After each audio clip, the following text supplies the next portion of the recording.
Sir में कफन बांध के निकले हैं। प्रदूषण के खिलाफ जिंदगी बर्बाद हो गया जी, फसल बर्बाद हो रहा है, नस्ल बर्बाद हो रहा है इस प्रदूषण के वजह से। जब तक प्रदूषण बंद नहीं करेगा या तो मरेंगे या लड़ेंगे। बोल तो रहे मेरा गांव में चलिए ना, 3 दिन जाके रह के देखिए। अगर आप 3 दिन जाके रह के देखते तो हम आपको गुलाम रहेंगे। नेताओं का पसीना छुड़ा देंगे, नेताओं का पसीना छुड़ा देंगे। और हमारे साथ ये वो भाई है ना, ये वो भाई है जिसने कि एक ऐसे मजबूत प्लांट के खिलाफ में आवाज उठाया, रोंगटा, जो सीधे वो आवाज राज्य के मुख्यमंत्री हेमंत है तो हिम्मत तक पहुंची और उन्होंने भी हिम्मत से कार्रवाई करने का आदेश दे दिया।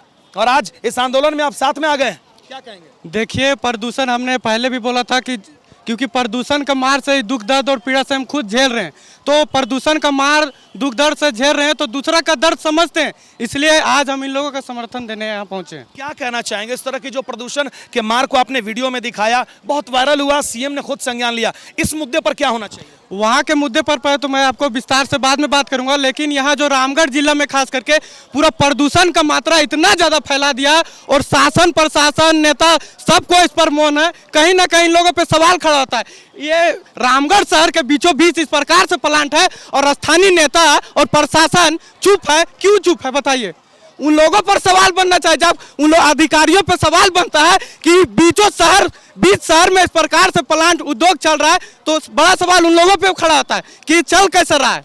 आप तो एक भुक्तभोगी हैं, आप तो रोंगटा जो आपने वायरल किया था, आप तो भुक्तभोगी हैं, पूरे वीडियो को दिखाया था, तो इस प्रकार के प्रदूषण से किस प्रकार की दिक्कतों का सामना होता है? जीवन एकदम पूरा समझिए, मेरा जिंदगी बर्बाद हो गया जी, फसल बर्बाद हो रहा है, नस्ल बर्बाद हो रहा है इस प्रदूषण की वजह से। जिमलेगा मेरा मार रहा है, सीधा सी बात बोल रहे हैं, जहर दे रहा है और चुप बैठेंगे? हमसे जीने का अधिकार, मेरा मौलिक अधिकार जीने का छीन रहा है तो चुप बैठेंगे? जब तक मेरा समस्या का हल नहीं होगा, चाहे सरकार रहे, अधिकारी रहे, नेताओं का पसीना छुड़ा देंगे। बोल तो रहे मेरा गांव में चलिए ना, 3 दिन जाके रह के देखिए। अगर आप 3 दिन जाके रह के देखते तो हम आपका गुलाम रहेंगे। तो क्या चेतावनी देना चाहेगा सुरेंद्र?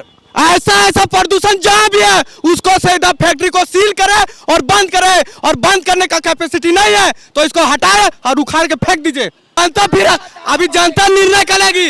अगर आज यहाँ सिर्फ अभी आना है, अगर ये इससे भी समस्या का समाधान नहीं हुआ तो कल यही वाला गेट में होगा और उसका गेट का जो उखा ना सब हिल जाएगा दीवार जनता के आगे। तो ये उग्रतापूर्ण चेतावनी दे दिया है सुरेंद्र ने, जो रोंगटा के मामले पर आंदोलन किया था, सीएम ने जिस पर संज्ञान लेके कार्रवाई करने की बात की थी। आज ये बीएफसीएल के प्रदूषण के मुद्दे पर जो प्रोटेस्ट निकला है, उनके साथ में उनकी आवाज को बुलंद करने के लिए आज यहाँ पर आ गए हैं और इन्होंने कहा है कि अंतिम कड़ी तक जब तक इस प्रदूषण से लोगों को मुक्ति नहीं मिलेगी तब तक आंदोलन करते रहेंगे। सर में कफन बांध के निकले हैं, प्रदूषण के खिलाफ लड़ाई लड़ेंगे। जब तक प्रदूषण बंद नहीं करेगा या तो मरेंगे या लड़ेंगे, लेकिन लड़ते रहेंगे।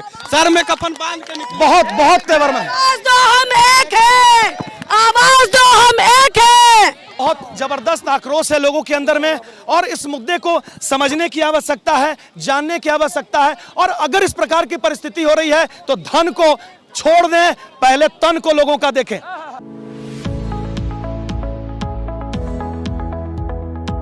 Radha Govind Senior Secondary Public School, which is established in the year 2000. This is a leading school and we always focus on the all-round development of the children. We give all the modern facilities which are required for the development of the children in this age.